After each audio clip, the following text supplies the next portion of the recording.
نازل کیا پھر محمد صلی اللہ علیہ وسلم تھرو جبرائیل علیہ السلام. پھر قرآن کریم کو کس طرح اللہ سبحانہ و تعالیٰ نے جو ہے وہ پرزرو کیا, قرآن کریم کو اللہ تعالیٰ نے کس طرح پروٹیکٹ کیا, اس کے بہت سارے طریقے ہیں. ان میں سے ایک طریقہ یہ ہے کہ اللہ تعالیٰ نے قرآن کریم کو کس طرح پرزرو کیا. ایک ہے اورل پرزرویشن. ٹھیک ہے سر, اللہ تعالیٰ نے قرآن کریم کو کس طرح پرزرو کیا. بہت سارے طریقوں میں اللہ تعالیٰ نے قرآن کریم کو پروٹیکٹ کیا. ان میں سے ایک ہے اورل پرزرویشن. اورل پرزرویشن کا مطلب کیا ہوتا ہے؟ اورل پرزرویشن کا مطلب یہ ہوتا ہے کہ جسے ہم کہہ سکتے ہیں, یا میں سے کہہ سکتا ہوں تھرو ماس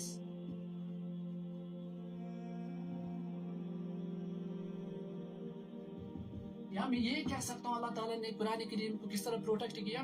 ایک ہے اورل پرزرویشن, یا میں اسے کہہ سکتا ہوں تھرو ماس میمورائزیشن. تھرو ماس میمورائزیشن کا مطلب کیا ہوتا ہے؟ یعنی کہ محمد صلی اللہ علیہ وسلم پر جب قرآن نازل کیا گیا تو قرآن کریم کو جو ہے وہ اورلی جو ہے وہ ٹرانسفارم کیا گیا. ٹھیک ہے سر, قرآن کریم کو جو ہے وہ یعنی کہ جس طرح ہم کہہ سکتے ہیں, جس طرح ہمارے یہاں حفاظ کرام, یعنی کہ جس طرح میرے سامنے بھی ایک حافظ کلام اللہ ہے, الحمدللہ از اے گریٹ حافظ. اللہ سبحانہ و تعالیٰ had blessed him with lot of blessings. Sharma رہا ہے, نیچے نظر رکھ رہا ہے اس وقت, تو اللہ تعالیٰ نے بھی سلامت رکھے. He's my cousin brother.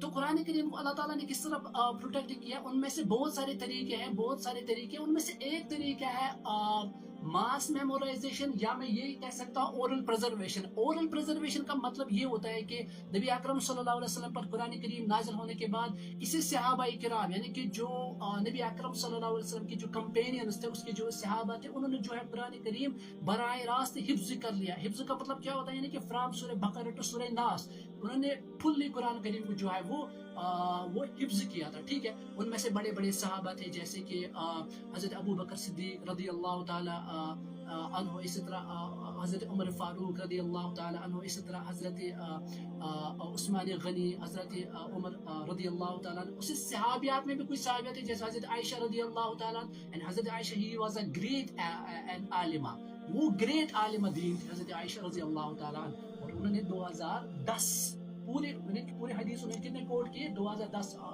حدیث کوٹ کیے. And he was a great عالمہ.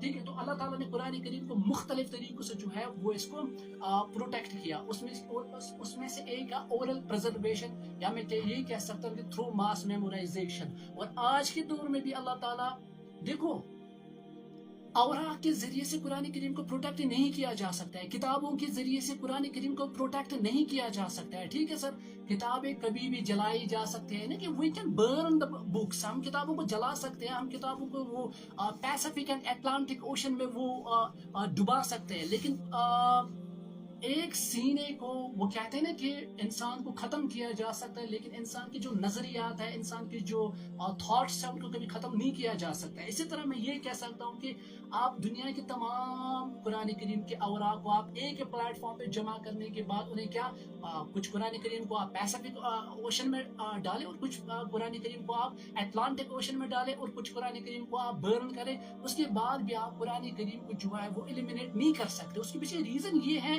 کہ یہ ٹرانسمٹ ہو رہا ہے تھرو سینہ ٹو سینہ, تھرو چیسٹ ٹو چیسٹ. اللہ سبحانہ و تعالیٰ نے اس کو پروٹیکٹ کیا تھرو حفاظ کرام. سو دیٹس وائی میں اکثر کہتا رہتا ہوں کہ دس is an invincible contribution of حفاظ کرام. حفاظ کرام کی یہ ایک بہت بڑی کنٹریبیوشن ہے, یا میں یہ کہہ سکتا ہوں it's an invincible contribution of the حفاظ کرام.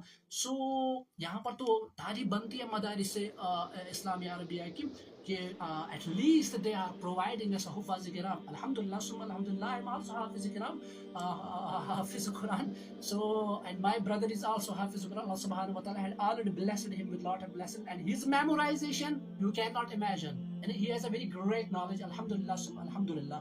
So Allah subhanahu wa ta'ala نے اس کو پروٹیکٹ کیا مختلف طریقوں میں سے. اس میں سے ایک طریقہ ہے تھرو ماس میمورائزیشن, اورل, یا ہم کہہ سکتے ہیں اورل پرزرویشن. ٹھیک ہے, تو دوسرا طریقہ کیا ہے اللہ سبحانہ و تعالیٰ کا, وہ ہے ریٹن